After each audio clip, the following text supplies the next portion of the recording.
I've really looked forward to this for multiple reasons. I'd like the slides back up here, please. And what I'm going to take you through here is something that's drawing on a large body of work that many people have contributed to, and I'm interested in cross-fertilizing those perspectives. So the first part of it, the title, The Prefigurative Politics of Present Transformation, comes from the title of a book that we are launching right now. It's the Africa launch, the Kenya launch. And I will be reading a little bit from it to you so that the first question that comes to your mind, which is what is prefigurative politics, gets answered. The second question that comes to your mind will probably be, why is it related to lessons from and for solar energy in Uganda? And I will answer that towards the end of the talk by going into some of the work that we've done in Uganda as part of this project. But in between that, I would also like to feature work coming from a network of hundreds of colleagues across Europe who have been working on showing prefigurative politics. So once I've explained what that means, I want to take you through the very vast range of ways in which people make it relevant to the challenge of present transformation. Just to give you a sense of what it means to take a concept, give it a bit of specification, and then apply it in academic work in the social sciences. And I want to then show the relevance both of how one can mobilize that in an African context, as we've done in some of our engagement in East Africa, but also begin the work of speaking back from that to what that does to the ways that we understand sustainability transformation, the ways that we understand the crucial and urgent challenges of governance, of climate change mitigation, of empowerment, of justice. Next slide, please.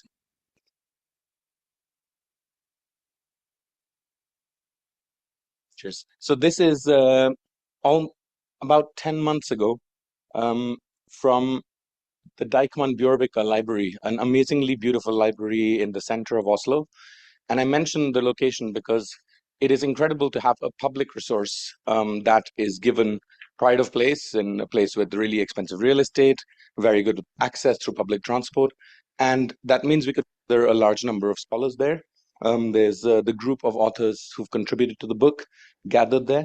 And we sat there for 2 days in this library. And if you go to the next slide, please. Then you see that this is the form that engagement took.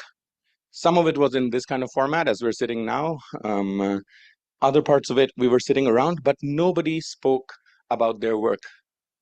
We had more than 300 pages of text circulated a month in advance, where people had written up their work in a short format, 4,000 words, and others had read it, and two of the others presented what they thought each of the authors had written in the 29 chapters that are part of this book. And the reason for that is that when we're trying to think through an argument, it takes a lot of work, it takes a lot of time, and usually we're not the best ones to judge whether it's actually doing what we want it to do, whether we are actually writing what we want to say. And when we hear back from others, they make sense of it from their background, from a different understanding than the author. And that is the work of exchange, of making meaning, of trying to build a larger common collective understanding, right? So this exercise of engaging, as we're doing in the conference, we do part of it in these kinds of plenary modes, part of it in breakout rooms, but part of it also in the coffee breaks and in getting to know each other long out into the day. And then sometimes beautiful things come from it. It's a book that's nearly 500 pages. It was a lot of work. And it's just come out. There's actually copies being shipped, physical copies that are on the way, but it is also available freely online for everybody in case you want to look later. I want to take you through, as any good book launch should do. Next slide, please. Through a little bit of the writing to give you just a flavor of how it feels as you work through this book. But these are the key messages in it. We define the prefigurative politics of present transformation. So I've promised you this. It's a complicated definition. Embodied strategies to render desirable futures with immediacy. What does it mean to embody a strategy? It means that you are part of the change you want to see. You are responsible, you're accountable, you are an agent. To render desirable futures. Now, how do you render a desirable future? Isn't that in the future? Isn't that somebody else's job? That's the whole point with prefigurative politics, that you are part of shaping that future and you begin to shape it now with immediacy, right? Now, these Prefigurative politics, they occur at the urban scale, in spaces of conviviality and politics, in sectoral movements, but also across sectors, also in transdisciplinary transitions, right? And they're multi-scalar, they're entangled with boundary transgression, and they take place at multiple temporalities. I'll break all of this down for you, but these are the headline messages from those 500 pages. So we've split the book into 4 parts that have to do with these spaces, urban scales, sectoral movements, cross-sectorality. But we've also taken out 3 key lessons. And from those key lessons, I will give you a large set of examples, drawing from examples from various parts of the world, as far as Australia. Next slide, please.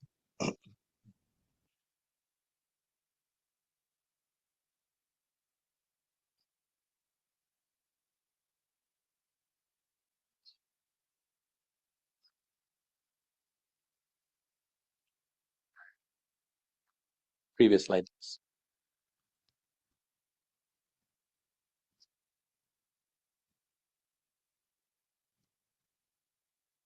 You'll just have to wait until the technicalities sort themselves out.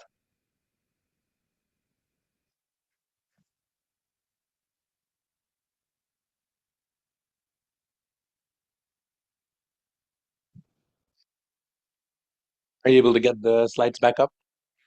Yeah.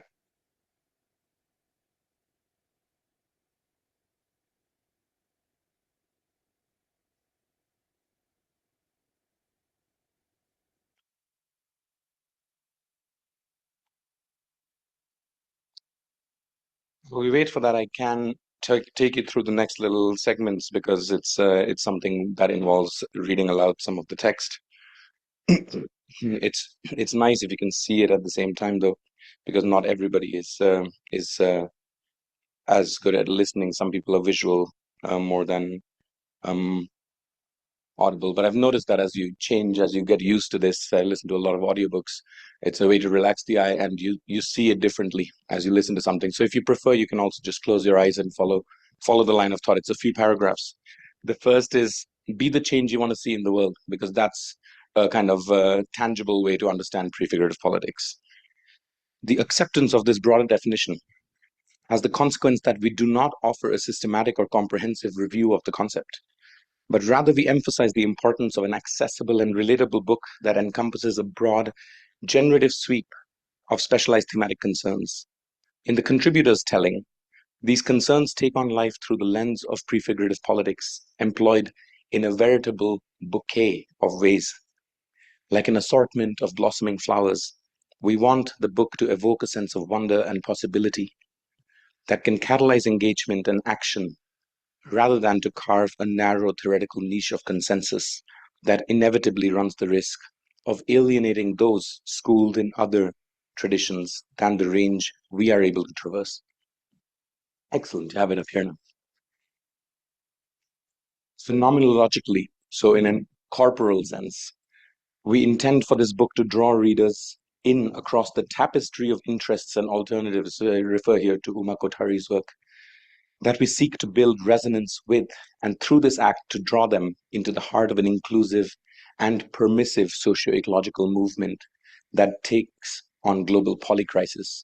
Polycrisis here referring to the whole catalog of problems and challenges that we need to deal with. So they're not isolated as climate change or injustice or gender inequalities or environmental breakdown or biodiversity crisis. Next slide, please. And thank you for sorting that out. So I'll go over to the definition that we use. This is from the introduction written with the co-editor Sirku Juhola in Helsinki. Embodied strategies to render desirable futures with immediacy. If conciseness and succinctness are markers of quality, then our definition meets the mark. Yet it maintains a certain ambiguity. What are desirable futures? Who strategizes and renders? How proximate is immediacy and relative to what? One might contend that such a lack of clarity is a fatal flaw in any conceptual definition, yet we would argue that a sense of animated suspension is in keeping with the very nature of prefigurative politics. Just as there is no single definition of sustainability nor of transformation, desirability must be specified in a situated manner, but does signal a general orientation towards a better future. Similarly, immediacy suggests movement and sense of purpose, And embodiment relates to actors and agency, while rendering has to do with acting in relation to some structural change, however ephemeral or institutionalized. So we're interested both in transitional, passing, temporary change and more permanent, durable renderings of change. This lack of commitment to a particular temporality is a hallmark of prefigurative politics because it relates to something emergent, something actively being negotiated through contestation and confrontation, but with scope for compromise in agonistic and antagonistic practices. So we don't shy away from conflict. There's also ways to find compromise, but recognizing that we can agree to disagree and nonetheless need to engage and find ways forward is a vital part. There is a temporal horizon being drawn into closer view, but whether it will stay there or lead to a particular reaction or response is an unfolding process.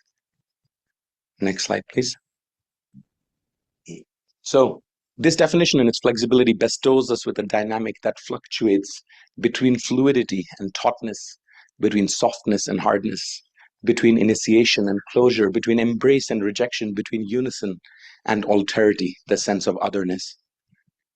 Prefigurative politics emerge and exist in a space that breathes, where there is a sense of possibility being navigated from different standpoints, testing the limits of combativeness and alignment, idealism and pragmatism, and in that movement, enlarging spaces of possibility. It's like thinking we could all agree to leave this room, go outside in the beautiful morning, and sit around in a circle and talk about the meaning of life. And that would be as good a thing to do as engaging in a more structured format, right? So we organize it across these lines. I won't say very much more about the book, but I want to give you a sense of it and to invite you to look it up. The nice thing about things like that being freely available online is I think close to 20,000 people have already picked it up. So when we think about academia and dissemination, it actually makes differences in ways that we'll never know as authors. But we have to believe in our work, we have to care about it, we have to give deeply, and then send it out into the world, and it has its own journey. Next slide, please. So there are 3 cross-cutting insights. Don't worry about reading the whole thing, but I want to point out that multi-scalarity, the need to scale change, works in multiple ways, right? It doesn't matter if we change one tiny thing. It matters to the people involved, but it doesn't matter compared to the scale of the global challenges that we face. You can scale things by growing size, or you can scale things by moving them outward, by replicating, by creating mechanisms that can multiply the same idea. Like an energy community in one place that empowers 10 people or 100 people being multiplied 100-fold within a year, then it suddenly empowers 10,000 people, right? So you have ways of working that have effects beyond the people who create a mechanism, those who can show that this mechanism is more broadly applicable. Boundary transgression has inner and outer components of boundary work. The outer components are actually challenging. You cannot build fossil fuel infrastructure in an age of climate extinction. You cannot keep doing the same thing that we've been doing when the techno-economic basis has changed. You cannot fool people into committing to follies 30 years into the future when more competitive and cleaner forms of energy exist in the present, right? You have to support ways towards a better future. But inner boundary work is equally important. It's getting people to understand that we do not know, that we operate in uncertainty, that we can look at things with an open mind, we can try to be objective, but objectivity is a myth, that we are surrounded by power play all the time, and that we usually have our own interests at play in some form or the other. So we try to be reflexive, we try to be open, we try to be self-critical, but we also try to engage in arenas of difference, of debate. And in that, we have to hold ourselves open to being able to do this inner boundary work of really changing the way that we understand something, even though years of experience have put a deep-seated assumption in us that holds us back from knowledge, from being able to learn from the world as it changes. And third, institutionalization and multiple temporalities of change. If you do not manage to put into play these relational floating ideas, the suspended animation, into the rigid institutional structures, whether you're teaching a course, whether you're taking a degree, whether you're working with a ministry, or whether you are trying to create change through an organization on the ground, you want to do it in a durable way. You want to have something that endures. As people get older, they become more and more um, preoccupied with a sense of legacy. I don't know how many of you have seen the great musical Hamilton, but you might recognize that there is this urge to be part of something, to contribute to something bigger than yourself. And you see it when you have children, you see it through them, because suddenly it's not all about you, right, etc. But that question of when institutionalization happens and for how long is a fascinating question. I've worked with parts of the energy sector in countries where the names of ministries have changed. The entire portfolio for one kind of sector has been transferred to something that it was never historically part of. Sweden, for instance, stopped having a ministry of the environment. France started a ministry of the ecological transition. These are important things because they change the structure. Nobody would have thought those things were possible 10 years ago, and yet they just happened, quite recently. Next. So, last bit from the book, just to sum up. An inclusive, full-bodied approach to the prefigurative politics of present transformation entails understanding the phenomenon. Here's the definition, remember it, as embodied strategies to render desirable futures with immediacy. This embodiment is multi-scalar. Desirable futures come with boundary transgressions, and rendering transformative change with immediacy happens across multiple temporalities to fulfill its strategic prefigurative potential. As we work with diverse collectives and epistemic communities to bring better common futures into being, we are supported by the clarity that comes from mutual engagement and the collaborative work of sense-making across our varied examples and trends of the prefigurative politics of present transformation. What I'm going to do next is take you to work led by two colleagues who are PhDs, Sheriu Shejale and Håkon Silva Huldmo, based in Geneva and in Trondheim. And what they did was to collect a range of examples of these prefigurative politics from colleagues in various parts of the world, some of them who have also written chapters in the book, and others who just wanted to engage with one slide, putting their work, some of them putting years of work into one slide each. So we talked about this yesterday in an internal project meeting about how do we capture the enormous range of work that is going on through master projects, doctoral projects, faculty's own research programs. And I want to give you a few examples of how you can do it without going into detail. Just take, these are the 30 slides we'll run through. So next, I'll say next quite often now, just for the next file. Next, please. So this is a living compendium. It's part of a 4-year network that we have funded through the Cooperation on Science and Technology in Europe. It connects colleagues from about 40 countries. It's a network of more than 400 people. I'm part of leading a working group of more than 200-300 people. As part of that, we're meeting in Lisbon next week to take forward some of this work. And if somebody feels that they want to contribute, you're very welcome to make a similar kind of slide from your work. Next. This is just introducing the nature of this exercise. Next. And these are the 3 things I've introduced to you that are also reflected in the book. After 500 pages, we said, to understand the prefigurative politics of present transformation, think about multiscalarity, think about boundary transgressions, think about temporalities. And now I can give you a tangible sense of what that could look like. Next. So multiscalarity, that's transformation across scales, right? And there's a definition, just so you can go back to it. Next slide. I'm not going to read it out to you, but you can go back to it if you like later. So now here are some examples. Next, please. So here you see food systems in Brazil, which produces enormous amounts of soy. For instance, we hear that there's not enough land for wind and solar in the world. It would take less than a 20th of the land that Brazil uses to grow soy to produce beef, basically, which is one of the worst contributors to climate change. And you could produce a huge amount of low carbon energy without using at all as much land use, right? Now that's interesting, but how do you transform it? So you have alternative imaginaries and you have dominant climate imaginaries. And it's not as easy as saying, look, this makes sense, because if people like to eat beef, you don't have much of a chance to convince them to do anything to make the world a better place by trying to choose differently, right? Next. Here you have prefiguring healthcare. So sectors are not boundaries. In this work, we've had people working with food, with health, with transport, with energy. Here you see that there's different ways in which you could imagine healthcare, involvement of patients, the way that you actually use resources. Next. And then this is about post-growth futures. It's something that stirs up a lot of debate. Do we need a world where economies are defined by growth? Some say that we need degrowth. Others say that's the wrong label. Um, this is trying to engage with practical examples of what post-growth could look like in a range of cities. They look at the work that collectives of a few dozen people are doing towards food sovereignty, towards making collective spaces where people can enjoy being. They don't have to be rich just to be able to enjoy life in their communities. Next. Can't see this one very well, but it's also talking about food system transformations in different ways that have to do with sourcing more locally. And they're showing examples of how they've managed to make it work. And they're not examples of people sacrificing the good life. They're examples of people creating the good life in ways that can attract others into practicing similar things.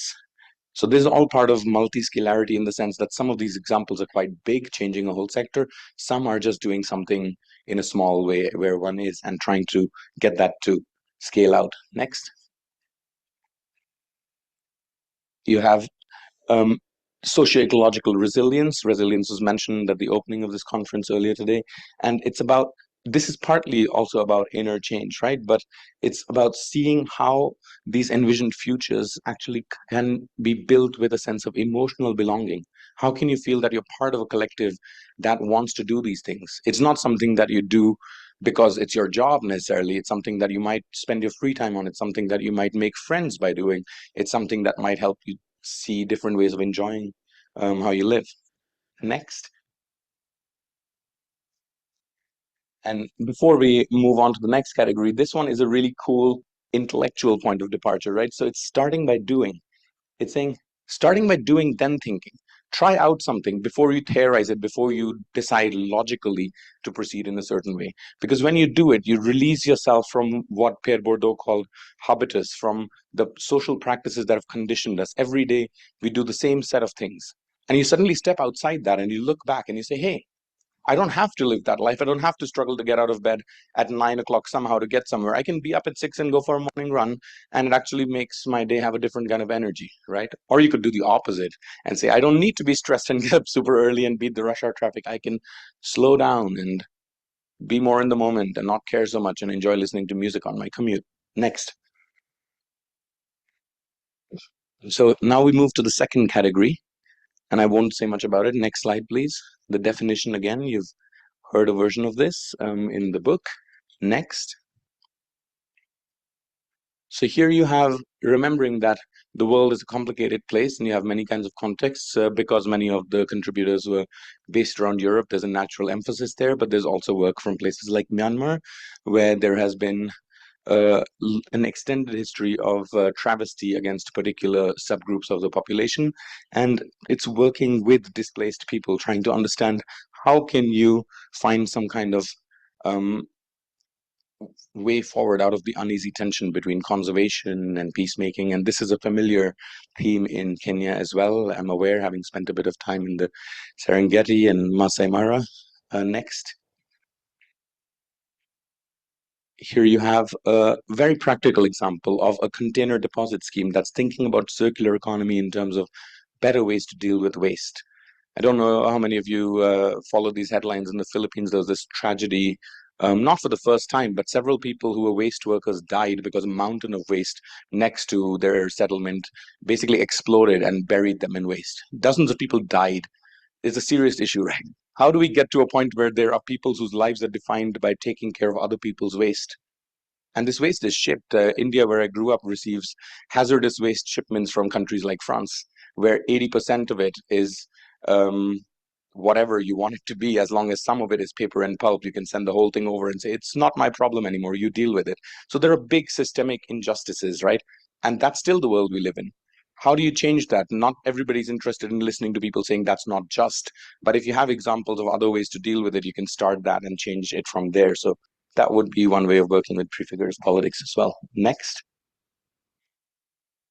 Now, food systems here, so we've talked about them in terms of multiscalarity, but you can also think about food systems here in terms of the kind of inner and outer boundary work that's happened. Where do food systems start and where do they stop? What is part of them, right? So it's part of our habits, it's part of supply chains, it's part of the packaging industry, it's part of retail markets, it's part of advertising. And it's thinking about ways in which you could do these food systems differently. So it's taking a step back in order to engage differently. Next. This one is really cool. It's coming from the border across India and Pakistan, and it's several people working in several of these regions and showing that here there's a complex set of interests of actors. There are pastoral, nomadic populations. There are large plans to build large solar and wind parks. And what it does is take away people's ways of life. So it's not that everything that you do that's low carbon is necessarily good. It's also taking away ways that people have lived for generations without even letting them have a say. And how could you um, take these frontiers and see them differently as places that are populated, that have a particular socioeconomic, ecological context and culture, and nurture that and not just obliterate it by creating some kind of monoculture of solar and wind and batteries that are really replicating the extractive logic of the energy system that we've known for a long time. And this goes into different beliefs, what people consider sacred, and shows this, across countries that have not been famous for cooperating. It shows that these problems across these borders in these regions are actually really similar.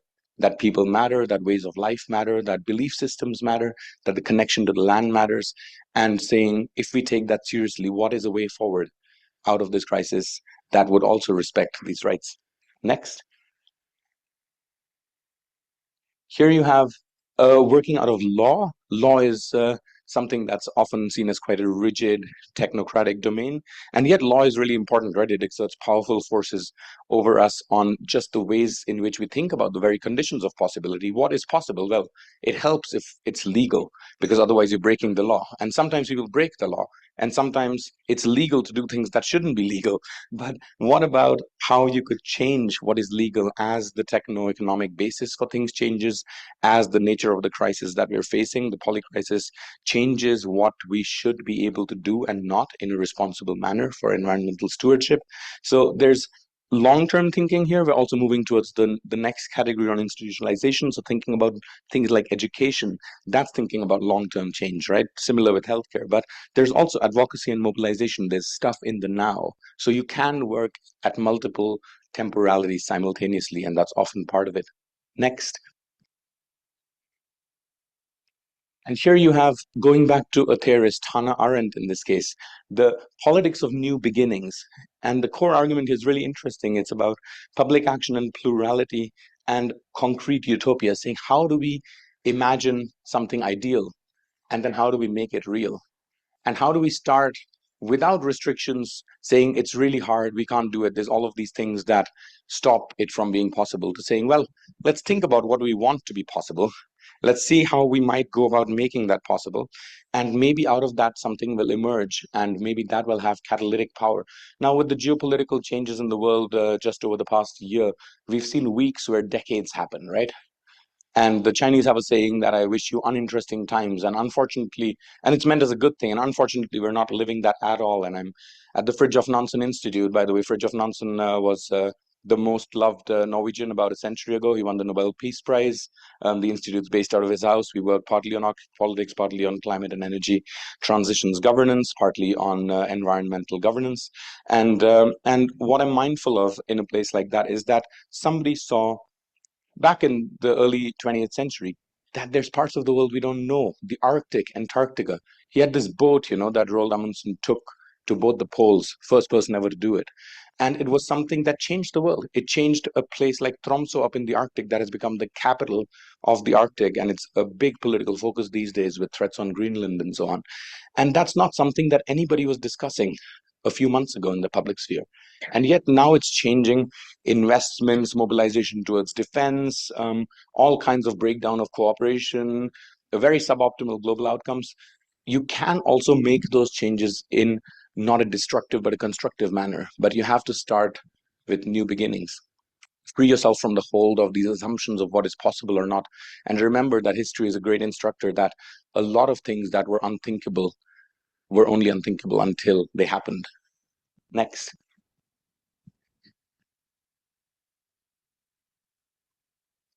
So this is a really cool set of illustrations. I think there's quite a bit of AI use going on in there, and that's an interesting way to envision a concrete place that these colleagues have worked with.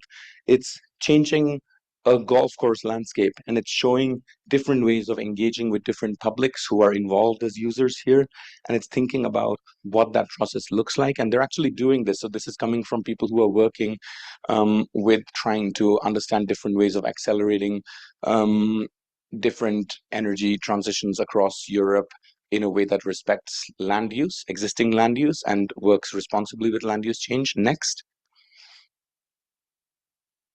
And and I'll get back to that bit in another slide. But here you have another of these really nice conceptual plays here, drawing from Franz Kafka, about the way from here.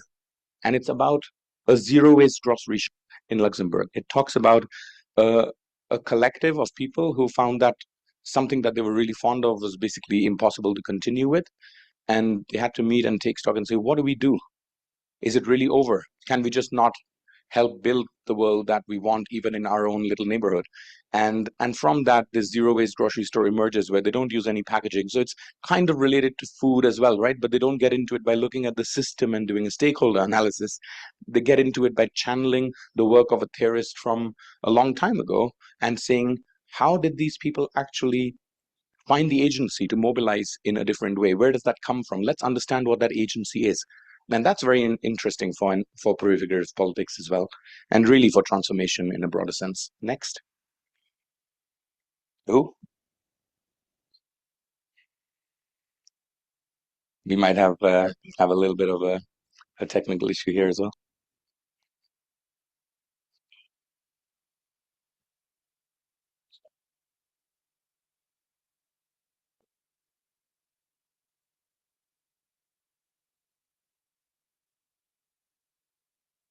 So we'll move into the next part, which is on temporalities and the idea of institutionalization. Um, and I want to show you a few examples of that, but you get the kind of idea that these are three categories out of this particular framing and definition of prefigurative politics that's very broad and very open, but it's not fuzzy and unspecific. It can be something that is specified that helps us to make real particular problems in specific places with real people and environmental concerns involved. Next slide, please. And the next, that's the definition with temporalities. So here you see disaster response, right? It's a colleague in the US talking about what happens in the wake of Hurricane Sandy um, as people mobilize. And you see this in another book that I'll mention towards the end. We had colleagues from Ukraine writing in about recreating a different kind of energy system because the one that they've had has been sabotaged and attacked in an unprovoked war. Um, and that's terrible, but it also means that you need to build and you can rebuild, you can build back better. That's a scheme that we have across Europe. And this is saying in in that process, we don't only have to think about recovery, we can think about transformation because you're confronted with a situation you never hoped to see. You see the same happening in Brazil, in South Africa, in Pakistan. You see massive growth in solar. You see it happening across. Last year was a breakout year for Africa with solar because it started going in an exponential direction and storage has become cheaper. So it's an accelerating trend globally that will change the nature of the entire continent. But you see it in these countries because of bad reasons, because they had people who didn't have reliable access to electricity, because it was very expensive, because they were getting ships plugging into their grid, burning diesel offshore. Um, and what happens with that is that people say, I need to find a way to make a little investment to get at least some amount of self-sufficiency. And solar and a little set of batteries solves a lot of those problems for people very quickly, right? It takes a week and somebody's come in and put it up and it's done. It doesn't solve everything. You still need the grid, you still need national systems to work, but it shows that there are different ways of thinking about things than the ones that have been working for a long time. When push comes to shove, that comes through, and that's the same with disaster recovery. Next.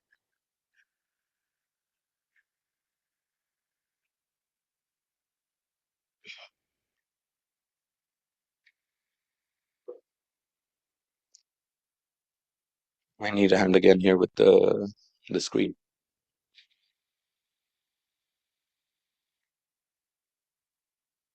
So what I can do, because I want to, although I was told that you'd rather have a talk, I want to make sure that we have a little bit of back and forth and at least get a chance to raise a few questions, is to use this time to scan that little code on your badge so that you can feed in questions. So hopefully they'll go to somebody who can read them out. But if that doesn't work, then I'm happy to ask you to raise your hands. We can move on. You can just keep the slides like that if that's easier. Next, please.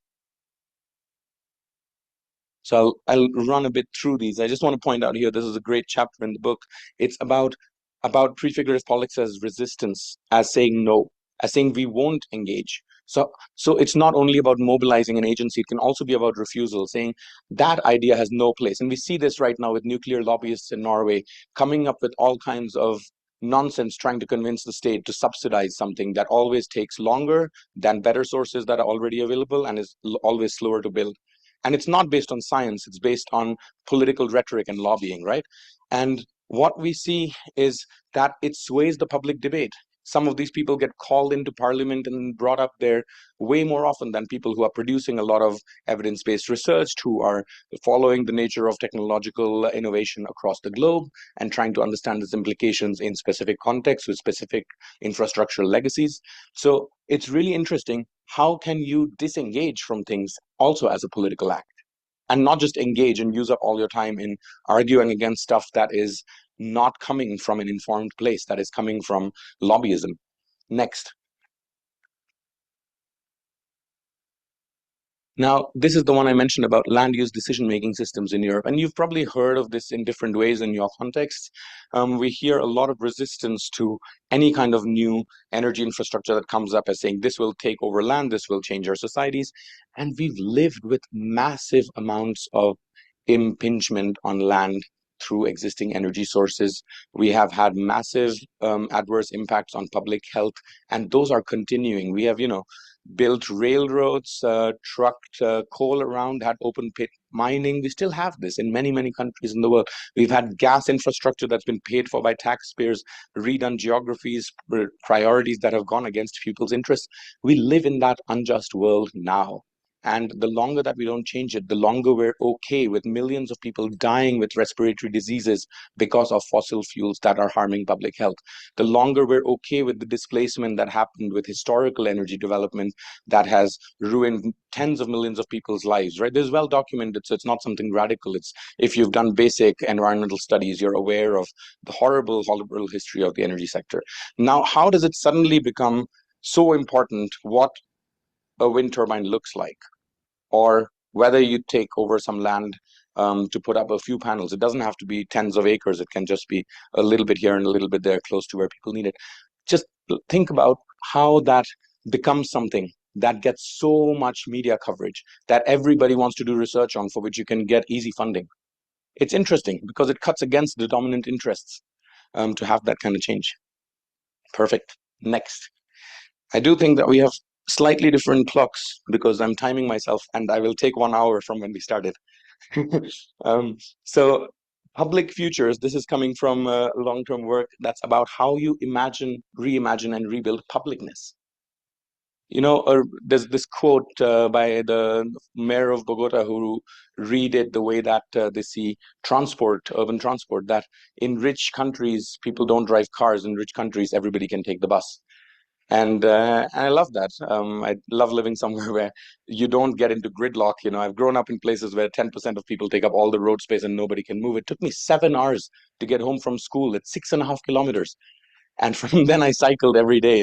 I saw a guy with his brain split open across the road because he got run over, but it was dangerous. But you could do something about it acting yourself. And it's interesting where you start that idea of publicness, of public squares, of commonly warmed places in an energy crisis, all relevant concerns, and of cooling and of providing water, basic amenities, right? When you have people dying of heat strokes. And I grew up watching that in my hometown every summer for 2 months. Next.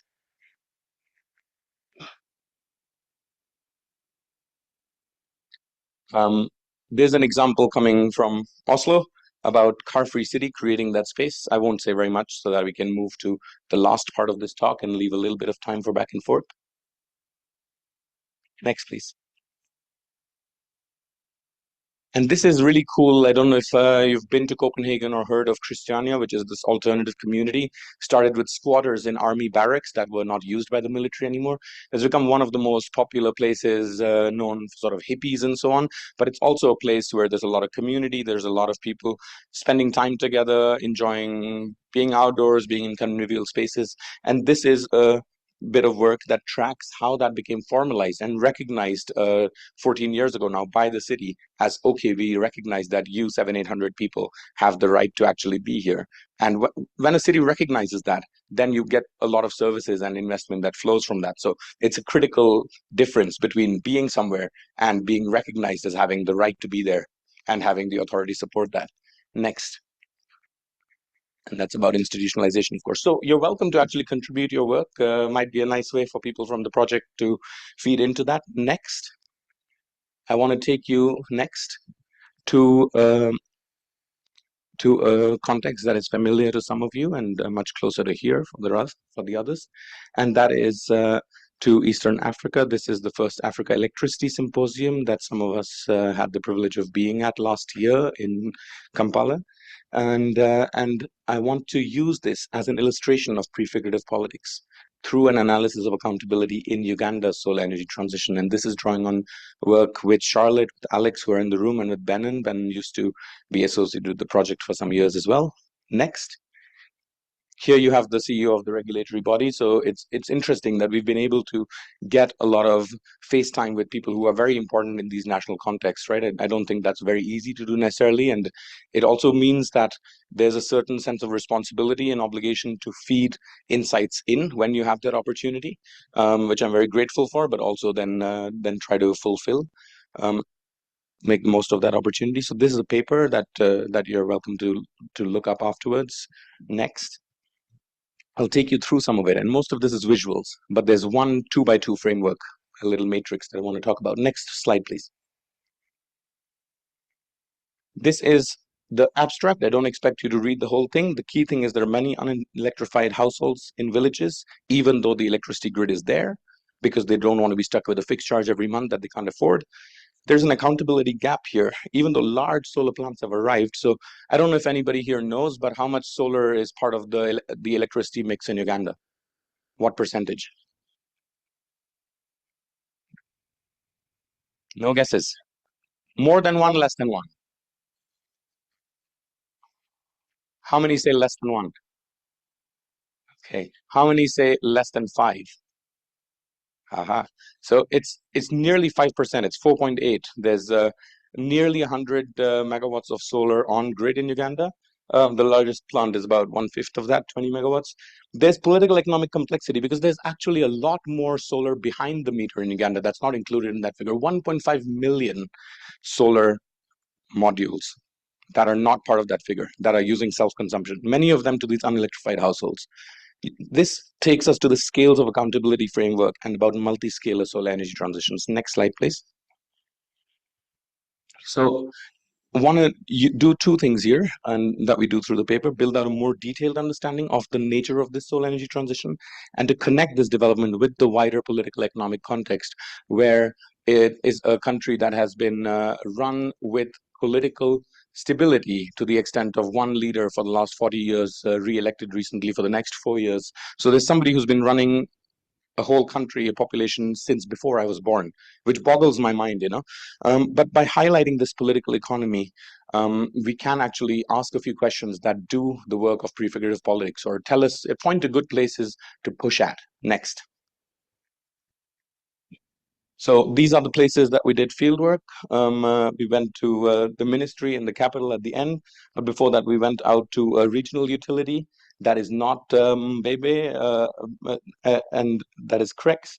And then we went to a couple of mini grids far off into the forest, and to one that was sort of very well promoted, that was a bit easier to access. Next.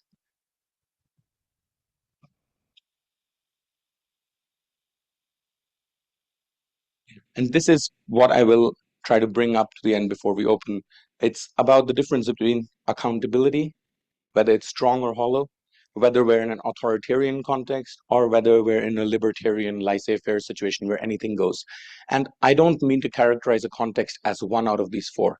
I want to think about this as practices, as relational things where you can see trends of each of these in a given context, right? And it's about whether there is deliberative assessment behind what is being done and whether there are sanctions, whether there are any consequences for doing something or not doing something. So Uganda is committed to a sustainable energy transition, and that's one kind of thing against which you could measure this, but you could measure this against the rights of people, some kind of accountability, the urgency of being able to supply basic energy access to a lot of households. Next. Here are some figures, and I'll talk very quickly through this. Here you have what is the reality for many of the millions of people in Uganda, a little pico solar on the roof. Here you have the largest park there. It's 20 megawatts. We heard there that there were about 30 households displaced. There was no evidence of this or against it. There was nothing we could do to chase this claim further. But it's a large chunk of land where you could actually put in about 3 times that solar capacity quite easily. Next. Here you have a village market where you can see that solar is being sold in this form. Here you have a celebrated case of a mini grid that even has a diesel generator backup, but also has batteries that are kept in cold casing to prevent being run down or damaged, right? And you have the solar there. So this is providing grid stability. And we went to the regional utility that showcases this pilot, and we talked to them, and they have members, and they involve these members in meetings, but there's no funding, there's no scheme through which this could be replicated, through which this model, which works quite well, could be something that changes the general future for a large chunk of the population. So it's a one-off. And although there's participation, there's no resources, there's no outcome from that kind of assessment. Next. Here you have somebody who had a job managing a mini grid for 5 years in a village that then, when we visited, lost her job 3 years ago. But the regional utility didn't know this because they handed it over. There was some British funding. What we found out later through the ministry was both in that mini grid and in a village 5 kilometers away, where the panels had been stolen. They hadn't been stolen from this one because the police station was based inside the shed on which the panels were mounted. What we found was that the batteries had had technical errors after 5 years. They'd run down out of cycles, and there was no replacement, there was no funding. And so if you look at the next slide, please, you get this bizarre situation of houses with meters mounted outside. This would not be allowed in Norway, by the way, because it would be an invasion of privacy. But in this village in Uganda, we found people's electricity supply being monitored with a meter outside their house, showing how much you've consumed. But there's no electricity. There hasn't been any electricity there since 2020.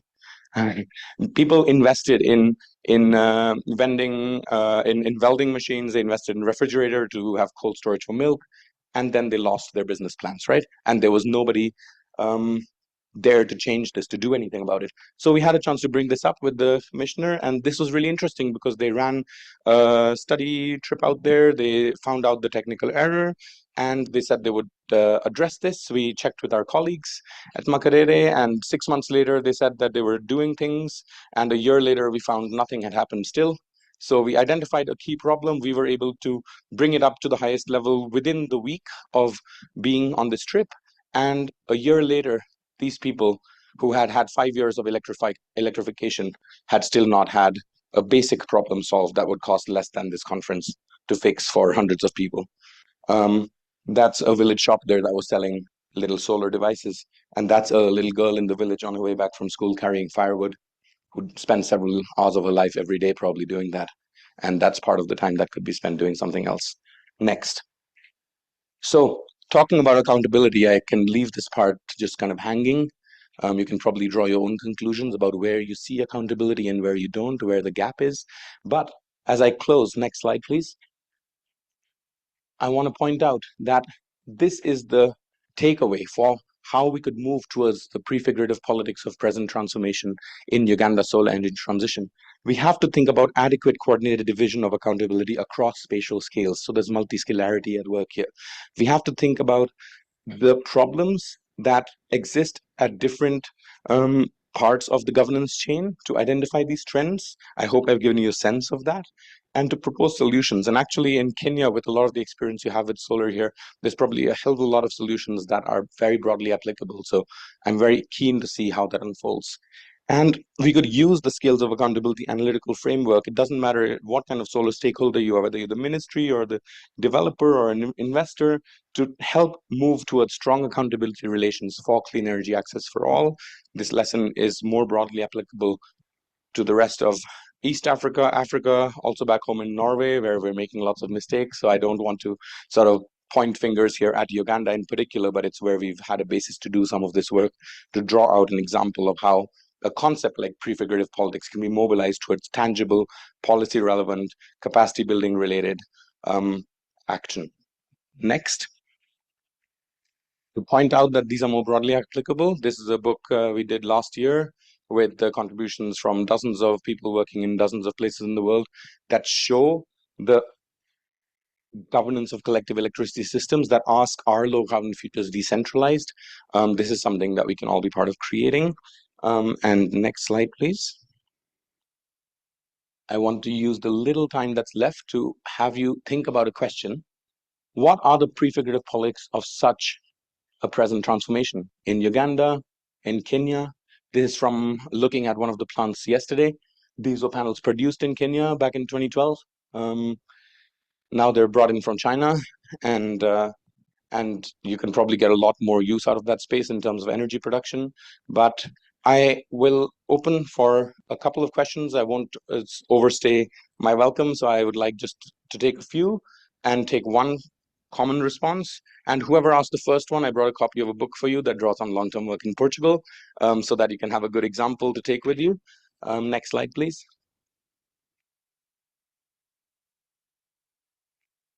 A few people and funders to thank, and you're welcome to get in touch on email if there's anything further to discuss. But yeah, happy to take a couple of questions.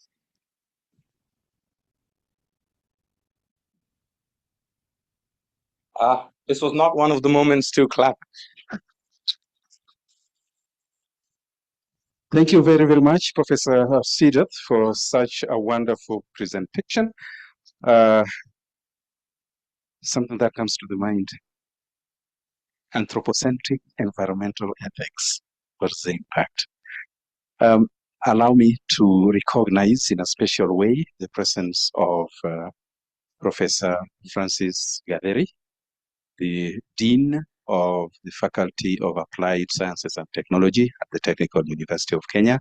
You're most welcome, Professor, to our conference. That's a place to clap.